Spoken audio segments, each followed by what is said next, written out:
Почитувани, онлайн магазинот Inbox 7 подготвува интервјуа со кандидатите за претседател на Република Македонија. Испративме барање до сите тројца кандидати. Денес разговараме со Стево Пендаровски, кандидат за претседател од редовите на СДСМ. Господин Пендаровски, добар ден. Добар ден. Господин Пендаровски, ја трчевте трката за претседателските избори во 2014 година и изгубивте. Што ве мотивираше повторно да влезете во трката? Ме мотивираше најмногу тоа што не изгубивме. Сите анализи кои ги направивме подоцна, вклучително и бомбите на Заев, тоа го покажа, значи стануваше збор за украдена победа, стануваше збор за еден брутален изборен инженеринг, како што не е виден на овие простори, не само во Македонија, пошироко на регионот, во кој тогашното ВМРО ДПМН, начело со Никола Груевски, практично ги знаеше сите своји гласачи по име, по презиме и по лик, и за секој од нив имаше по некаква понуда за да гласа за нивниот кандидат. Значи, првична моја мотивација и на оваа целокупна политичка структура која ме поддржува и не сум поддржан само од СДСМ, туку и од други 30 политички партии, беше практично да исправиме неправдата од 2014, кога победата на сите нас, кои сме сега на власт, ни беше практично одземена од раце, и да покажеме дека опцијата Македонија како дел од Европа, како демократско и просперитетно општество е можна, впрочем како што тоа го покажува и владата предводена од Зоран Заев во изминативе година и пол. Која ќе биде насоката во вашата надворешна политика доколку бидете избран за претседател? Таа насока јас не сум од вчера на јавната сцена и таа насока граѓаните на Република Северна Македонија знаат. Ние мораме да бидеме дел од евроатлантските интеграции, бидејќи подобра варијанта, подобра алтернатива за нас не постои. Македонија се наоѓа во многу турбулентен дел од Балканскиот регион, кој и ден денеска од време на време знае да се заниша. И освен тоа внатре има прилично комплексна мултиетничка една дистрибуција на население, имаме различни религии, различни етникуми кои живеат во овие граници.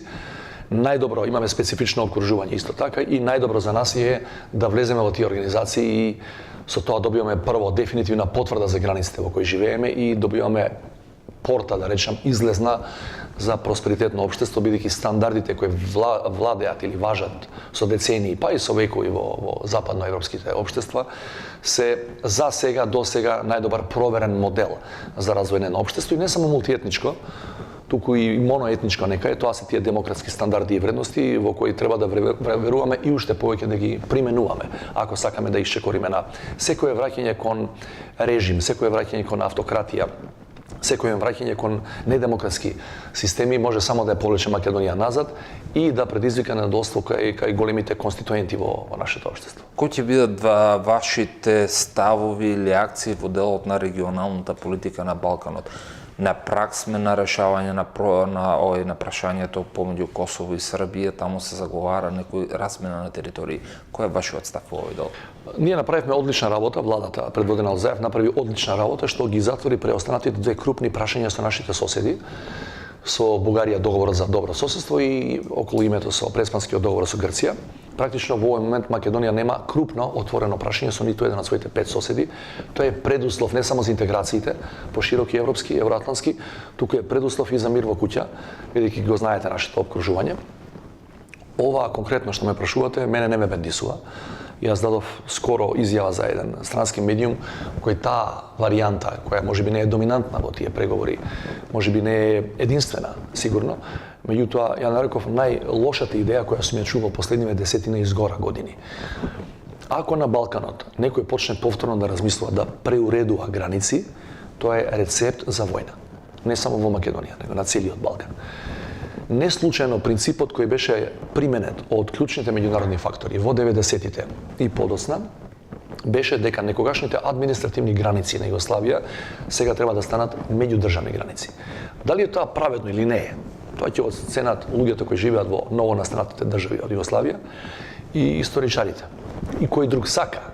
Меѓутоа, тоа овозможи да се стесни просторот за радикалите кои за жал се уште ги има во нашиот регион, кои размислуваат за етнички држави и кои размислуваат токму за ова, за префрлање на одреден контингент луѓе од еден етникум во држава каде што тоа е доминантно и обратно со цел да се направат етнички чисти држави. Таквото насилно префрлање на луѓе и таквата насилна размена на население е правена последен пат во да ги наречам модерни времења, 1923 година, познатата размена меѓу Грција и Турција под покровителство на големите сили, до ден денеска, значи еве колку скоро век потоа, тие трауми, таа голгота ја влечат и правнуците на тие луѓе кои во тоа време беа од Малазија носени во денешна Северна Грција и обратно. Во 21 век не треба да зборуваме, да мислиме за такви идеи, а не практично да ги аплицираме. И јас тврдам дека ако такво нешто некој се обиде на вистина да направи, дека тоа ќе биде запалка која повторно ќе го врати Балканот во раните 990-ти, кога бевме сведоци на почетокот на последната серија балкански војни. Има опасност за Македонија во таква разврска? За Македонија постои опасност независно што сме на прагот на НАТО, затоа што во тој случај вие би воспоставиле поинаков принцип. Наместо да не се менуваат некогашните административни граници, вие би го вовеле етничкиот принцип и би ја следеле етничката дистрибуција на населението. И во тој момент некој тука или во Босна и Херцеговина особено може да рече зошто да речеме Република Српска да не се спои со Република Србија, зошто албанците во Македонија да продолжат да живеат тука и да го почитуваат рамковниот договор. И јас постојано го кажувам тоа. Рамковниот договор од 2001 имаше постулат дека Македонија останува во овие граници и внатре во државата ќе се спроведе децентрализација во оние општини во кои што етничките албанци се мнозинство. Тоа се случи само затоа што првичниот и последниот став на меѓународните фактори кои го истурка рамковниот договор беше дека границите на Македонија не сме да се чепкаат и поради регионални евентуално некои консеквенции. Во оваква ситуација, ако вие евентуално се шпекулирам северот на Косово го припојувате кон Србија, а Прешевската долина или југот на Србија кон Косово, ние граничи ни со едната и со другата држава, јас сум убеден дека некои радикални елементи тука и пошироко во регионот нема да останат мирни и ќе се обидат да испровоцираат судири со цел и некои други граници да се коригираат. Значи, според мене, окей е тезата дека тоа што ќе го договорат Белград и Приштина е прифатливо со цел да се затвори тој спор кој трае толку години и го оптеретува и регионот и Европа, меѓутоа јас мислам дека мора да се додаде уште еден став на овој првиот. Секое решение кој ќе го договорат Белград и Приштина треба да биде прифатено и од сите други, но под услов да придонесува, а не да одмага за регионалната безбедност. Која е најголемата опасност за Македонија во делот на глобализацијата и глобалните политики? Па постојат неколку различни стојалишта во тој дел, дека Македонија како мала држава наводно треба да се трга од глобалните процеси, бидејќи во глобалните процеси наводно само големите добиваат, а малите ќе бидат изгазени на тоа бојно поле, на полето на економијата, на полето на борба за интереси и така натаму. Ја имам спротивен став. И тоа го потврдуваат и неколку други држави во нашето опкружување, Словенија на пример. Словенија е држава со големина колку што е Македонија денеска, меѓутоа е одлично вклопена во тие глобални процеси. До сега, веќе 10-15 години е членка на тие организации, пошироки интеграции. Јас мислам дека Северна Македонија само со отворени граници и само со отвореност кон светот во културната размена, во економијата, во трговијата, во финансиите, може после извесен временски период да стане многу побогата од колку што е сега и нормално луѓето да бидат посреќни кои живеат овде. Изјавивте дека некој ве следи, ве фотографираше, имаше, мислам, поранешни ваши изјави дека и телефонот ви слуша. Вие имате големо професионално искуство во делот на аналитиката во МВР, а кој ве следи? Во делот на телефонското прислушкување, тоа во бомбите на Заев е јасно кажано. За жал, не само јас, многу луѓе од тогашната опозиција сме следени. Јас сум конкретно следен околу 4 години. Значи, некаде 2010-2011 е почнато тоа следење и тоа е веќе затворена работа.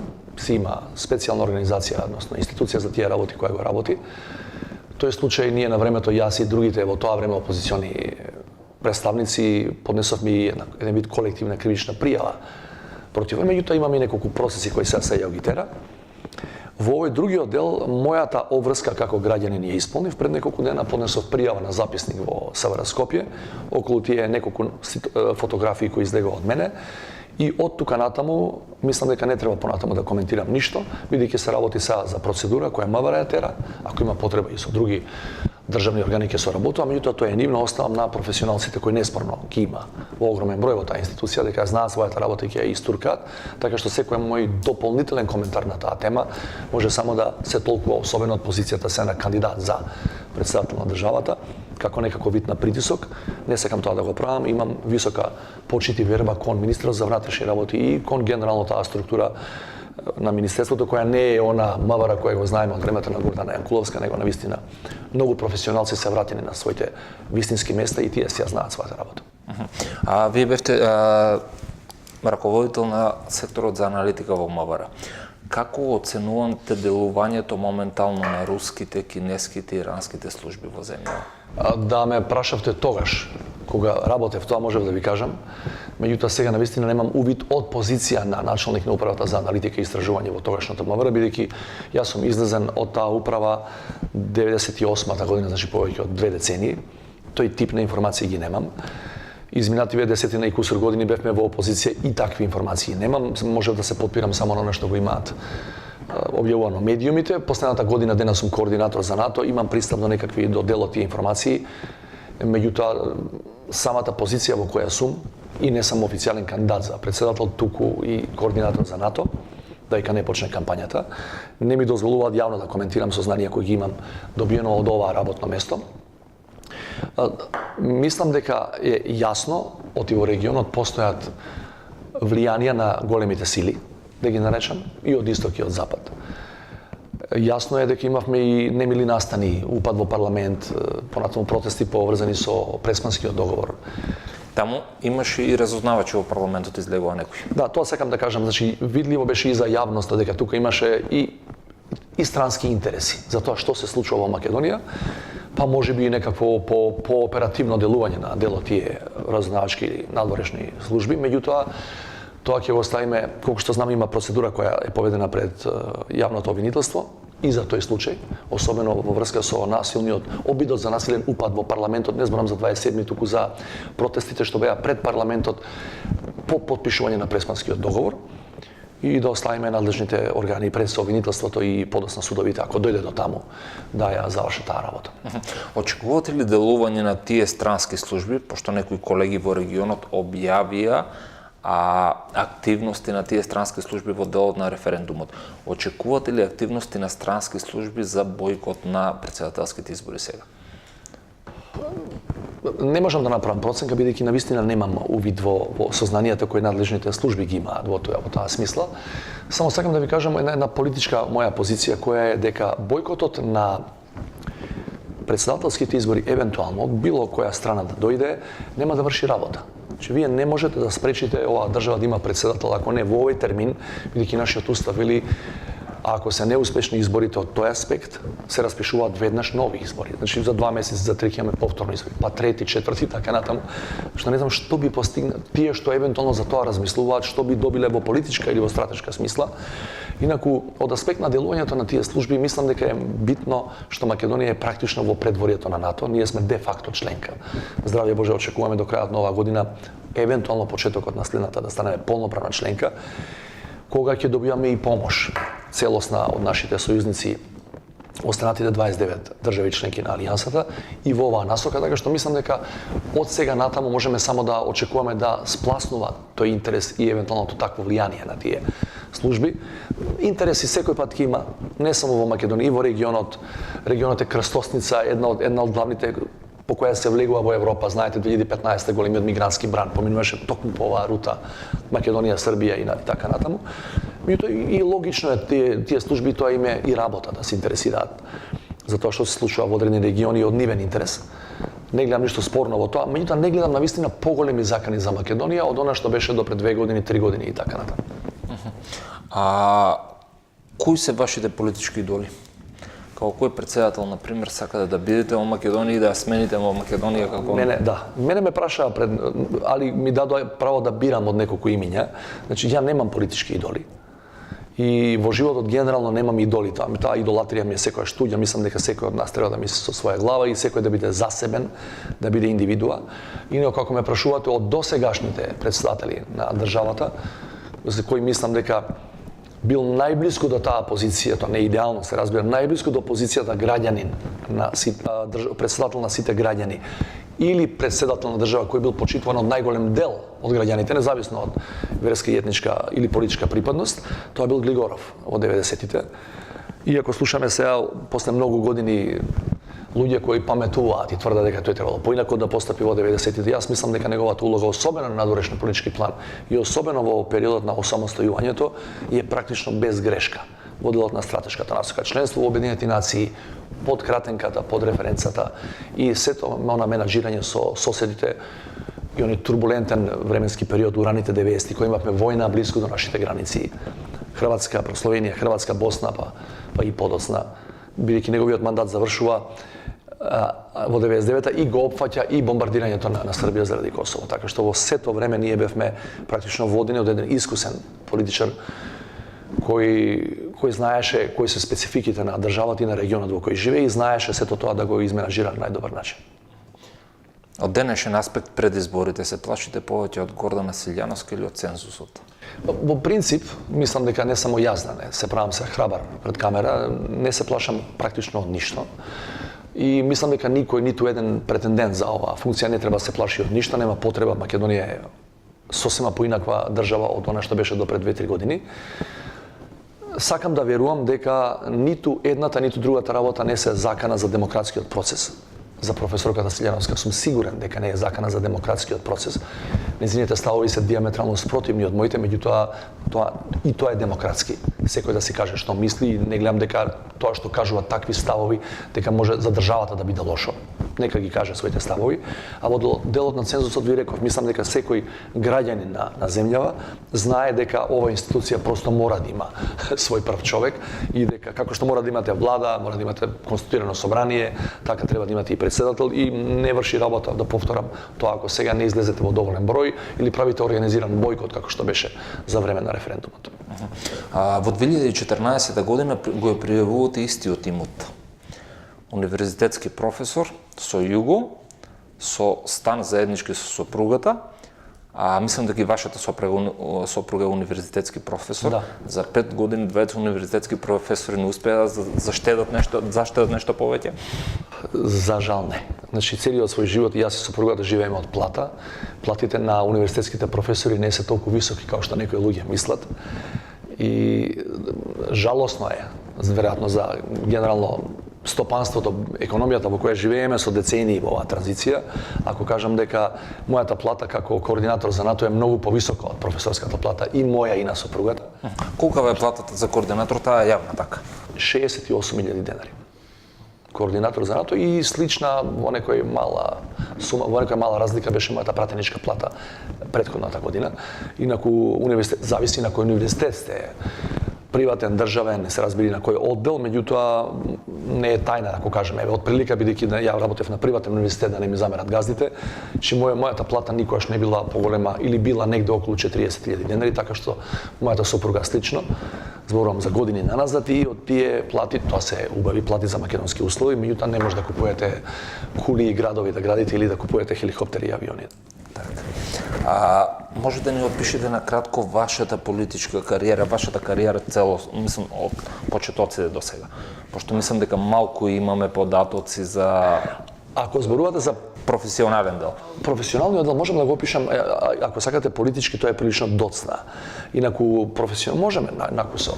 91-92 година влегов во претходно, значи бев 2 години адвокатски приправник во тогашната и денешна адвокатска уличка и го пешев тој занет и мислев дека ќе ја проложам како адвокат.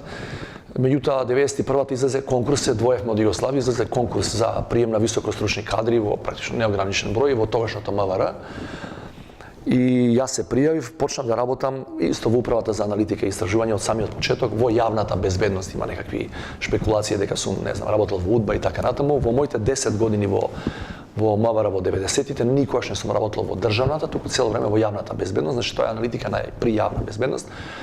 Тамо бев од 92-та, 95-та на крајот на таа година бев избран, номиниран за шеф на кабинет на, ги викавме подсекретари, тогаш сега се директори за јавна безбедност, Работев година и пол со господинот Диме Ѓурев, година и пол со Џанго, Љубомир Михайловски Џанго, кој подоцна беше и министер еден период во тоа министерство.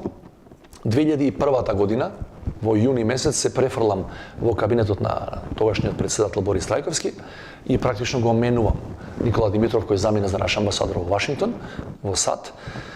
И работам со мал прекин 2004 и 2005, кога бев 15 месеци председател на Државна изборна комисија по смртта, трагичната смрт на Трајковски. Работам до 2009 со два председатели, со Трајковски 3 години и со Бранко Црвенковски 4 години. По 2009 одам да предавам на Американ коледж и таму сум еве колку веќе со вработување таму, инаку претходно така part-time како велат, имав некој предмет. Значи таму сум формално веќе 10 години. А во делот на вашата политичка кариера имаме досега доста податоци, а мене ми изненади еден податок во Фокус излезен во 2008 година, дека сте биле генерален секретар на Социјалдемократската партија на Бранко Јаневски. Таа не е Социјалдемократска партија на Бранко Јаневски, туку е Социјалдемократска партија на Славко Милосавлевски. Таа партија стана подосна позната по тие изборни дубари што ги правеше господинот Јаневски. Тоа е една од работите која ми е многу криво што не ја истакнав при мојата прва кандидатура, а не ја истакнав затоа што тоа е во бивша Југославија се случува. Јас сум тоа е 1989 година, кога Македонија не е уште самостојна држава. И тоа е политичка партија, бев меѓу 10 основачи на таа политичка партија, на Славко Милосавлевски и на неколку други истакнати така наречени либерали во поранешниот сојуз на комунисти, блиски до Крсте Црвенковски, во тие некои постарите знаат за кого станува збор. Меѓу 10 основачи на тоа е прва политичка партија која е влезена во регистрот на политички партии после сојузот на комунисти, значи која е регистрирана во раните месеци на 1990 година. Многу научив од тие луѓе, честни е што бев со нив, меѓутоа бев само година и пол таму и оној момент кога влегов во Министерството за внатрешни работи, практично се откажав од било каков политички ангажман, но тоа е една од партиите која придонесуваше за првата македонска политичка пролет 89-90, заедно со многу други луѓе и политички чинители, да се демократизира Македонија и да влеземе конечно во повеќе партиски демократски систем. Во еден момент Гордана Силјановска споменува низиното семејство, низиниот брат имал побрат, имал албанец. За вашето семејство многу малку знаеме. Може ли да ни го опишете поширокото семејство? Јас сум, ова семејство што го имам сега, сопругата е професор на стоматолошкиот факултет, имам син од скоро 17 години и е втора година во една од скопските средни школи. Моите татко и мајка се одамна починати, за жал двајцата беа учители, има и шпекулации во тој дел, дека наводно татко ми бил цело време во удба. Мојот татко работеше целиот свој работен век во основно училиште во Скопје и предаваше хемија и биологија. Значи тоа е. И мајка ми беше оделенски наставник во една од основните школи во Скопје исто така. Имам брат кој е помал 3 години од мене, јас сум во посебно семејство веќе 20 и кусур години. Тоа е, немам други блиски. Брат, вашиот брат е овде во Македонија, во Скопје? Овде во Македонија работи во една од државните институции, да. Мама одамна работи пред 20 на години, така што не може да ме обвини никој за непотизам, бидејќи во тој период кога се вработил, ја не сум бил во позиција и да сум сакал да му помогнам. Почитувани, го следите интервјуто со господинот Пендаровски. Ви благодарам.